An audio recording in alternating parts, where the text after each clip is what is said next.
Panama Canal to occupy ports after court scrapped CK Hutchison deal, which, by the way, very interesting that this took place. Rob, if you want to play this clip, go for it. Panama Supreme Court has thrown out a decades-long contract that allowed China to control its key ports.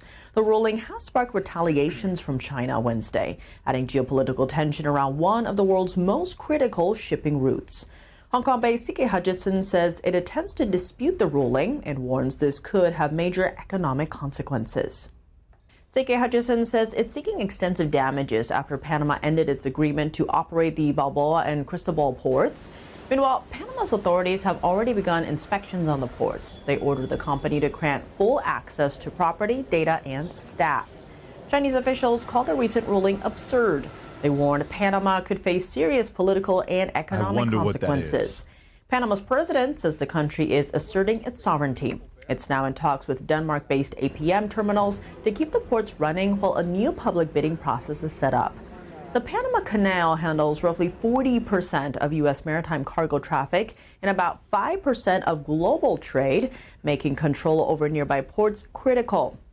Analysts warn Chinese control near the canal could threaten U.S. national security, disrupting trade and military access during a conflict. Last year, President Trump said China shouldn't be controlling the canal, adding that the U.S. handed it over to Panama and now wants it back. There you go. Panama's ruling is a major win for the U.S. as long as you get... My favorite line of the whole thing from the government. So Panama's Supreme Court says, yes, the Panama Maritime Forces need to take control of the two-sided. Diego, is one of them. And so when you hear those words, those are the two exits, the exit to the Caribbean and the exit to the Pacific Ocean. And lovely, I love this, Pat. It says, we will return the property, including cranes and industrial equipment, when the determining reason for the occupation ceases. Well, what is the determining reason for the occupation? And everybody is looking no further than Langley, Virginia, and saying that, look, the American CIA and American interests have told Panama, said, listen, here's the deal, man. You can't let the CK Hutchison sell to anybody outside, but the Chinese government is putting their foot on the neck of CK Hutchison, determining who they're going to sell to with control. So, well, we're kind of stuck because of the Chinese. And they said, all right, well, then we'll do it this way. You take control of it because of some national emergency. Which one? I don't know. Just have your Supreme Court say that you're doing it. And that's what they did. They just basically said they were doing it. They woke up on one morning, Pat, and did it. So what this means is that I believe U.S. interests are being served because the U.S. is working with Panama to say, listen, one way or another, we got to take care of CK Hutchison and move them out of here. They're not allowed to sell on the open market because China stepped in 4 months ago and put their boot on their neck and didn't want them to do it. So they're doing it the other way. They say, okay, we'll just do it this way. And that's what's happening. The U.S. interests are being served so that China and Hutch don't have the control of these two key ports, and this comes back. And the U.S. is going to make it look like Panama is in full control, but we will be in full control of it to the benefit of the Panamanians, who the tax dollars and everything will go to run their country. And that's what's going on. But I love this. It'll all be returned to Hutch when the determining reason for the occupation ceases. Mm-hmm. What's the determining reason? I can't tell you. Look, I mean, this is a legitimate exercise of the Monroe Doctrine that says we don't want foreign powers in our hemisphere. And China's finding out something that we found out a long time ago, which is just because you invest in a country and you build stuff doesn't mean you get to keep it. You have to have military power to do that. China's now concentrating on that. We probably need to also. For Panama. For everything. I mean, there's a lot of these things can't all be determined. Military power is very important to U.S. dominance, to dollar dominance. You can't just keep running it down and expect to stay on top. Yeah, it's super smart and sophisticated the way that I think Trump's behind all of this, because he started talking about it at first. At first, he wanted to have BlackRock buy the ports from CK Hutchison, but then that gets rejected by China. China says, no, CK Hutchison, you can't sell that.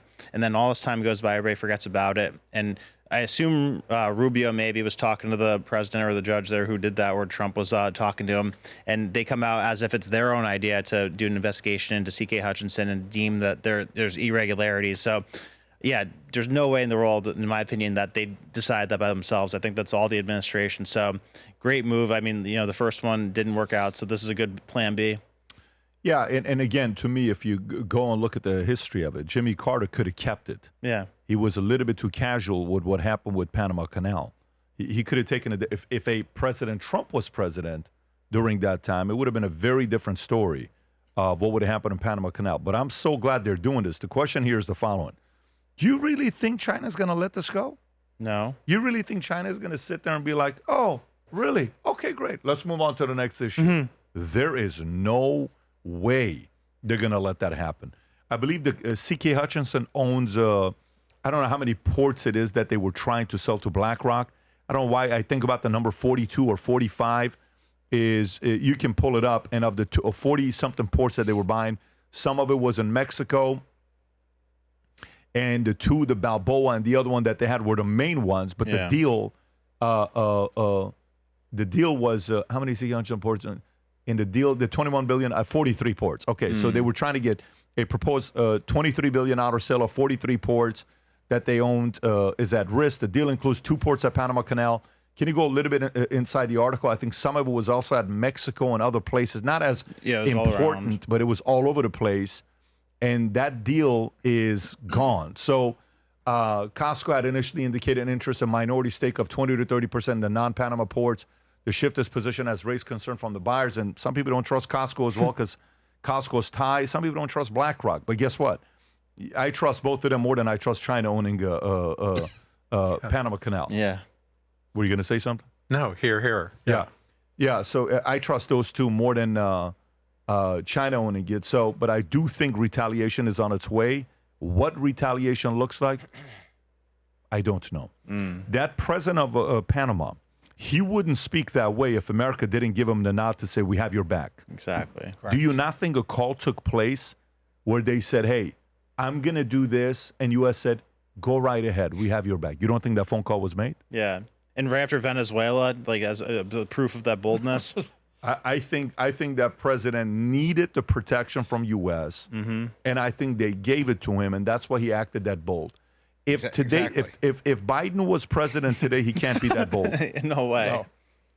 I know you don't agree with that, but if Biden was president, he couldn't be that bold because I don't know how involved Biden would have been. His schedule is tight. It's 10 to 2. You got 4 hours of work time with him. You have to get some rest. I mean, respectfully. I mean, some people need more rest than others. But rest was a very big priority for him. But if Biden was president, a weaker president, there's no way in the world that guy speaks. Did you see the way he was sitting? You're telling China, the second largest, you can go to hell? Yeah. By the way, the moment Trump is out, China's going to come back and say, hey, now that a progressive AOC is president, you want to talk like that to us again? Or you want to give those ports back? You have 2 choices. Wait. What do you want to do? It's funny. Yesterday, I'm talking to, again, I keep going back to the conversation because it was so fascinating. I think the conversation's coming out next week. I said, so how do you think it needs to be handled, the Iran and issue that's taking place? He says, the way Romans did it. I said, tell me more.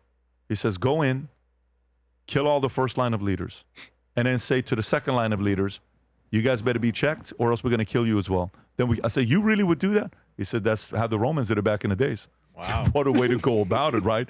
At least the guy was being very honest and straight up. But final thoughts here. I'm curious what you'll say on this. Kenneth, what do you think is going to happen with Iran? What do you think is going to happen? I mean, you got everything that's over there right now, but what do you think will happen?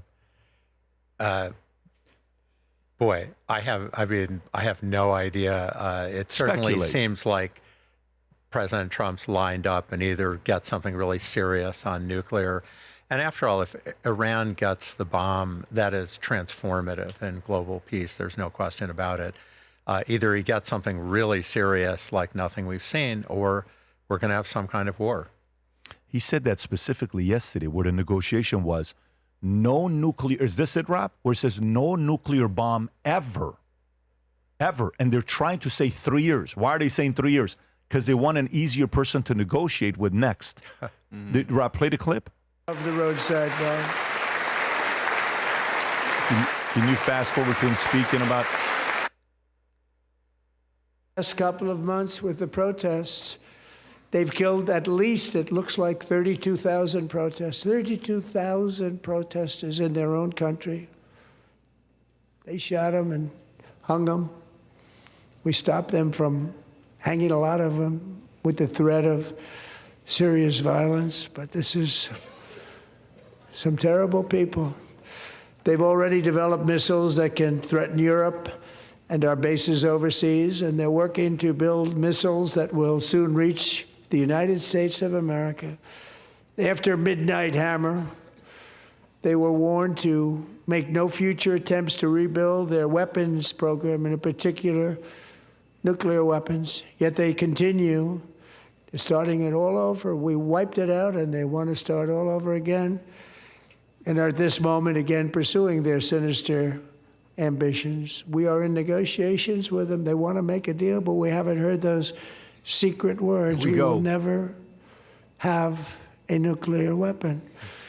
My preference. Keyword was what? Never. Not. They're asking for 3 years. You can pause it right there. He says, we want those secret words. We will never, because right now they don't have a missile that reaches here. Right. And the foreign minister from Iran, did you see the interview, Tom, with the foreign minister of Iran when he's being asked about? Oh, I'm not going to tell you my plans. I don't need to tell you this. Is it true that, you said there's 40,000 Americans that are around in the Middle East? He says, well, yeah, if you attack us, it's self-defense. Everything's on the line. We have to retaliate, right? The foreign minister of Iran. So I don't know. I don't know what's going to happen. I do know what they're asking for is never. Yeah. Never. You sign in a contract, never. How that protects the next president to come in and say, we feel bad for Iran, let's allow you to do it because we want to make sure you feel safe. I don't know. I think regime change before he's out. What? I think regime change before Trump's out. Regime change in Iran before he's out? Before Trump's out. Do you agree with that? I mean, I don't know that we're going to get a regime change in the direction we want, but I'd say it's more than 50-50 that we will. You're at 50-50? Well, I need facts. I don't need 50-50. For some, I'm kidding with you. Can't have any more economists on your show. Different types of sales leaders I've worked with the last 20 years. One of them are those that are boss, that are telling you what to do. One of them is one that wants to be your friend. He wants to say, hey, Johnny, let me help you get to this next level. And then the other one is the leader that's sitting down with you, accountable, challenge, pushing you. You can do more, expectation, business planning. Each one of them has pros and blind spots. Once a year, I host an event called the Sales Leadership Summit. This year, we're doing it at the beautiful Trump Doral, March 25th through the 27th, where we talk about topics like this, 200 plus pages in a manual with people from around the world. You have to do a minimum of $1 million a year and 5 salespeople to qualify to attend this. So if you're someone that's watching and saying, I think I'm like a boss, I think I'm like a friend, I think I'm a leader, I want to find my blind spots, click on a link below, fill out the information. One of our consultants will get a hold of you. Click on a link. I do believe the executive tickets have sold out, but there's 2 other tier tickets for those that want to find out about it. If you enjoyed this video, you want to watch more videos like this, click here. And if you want to watch the entire podcast, click here.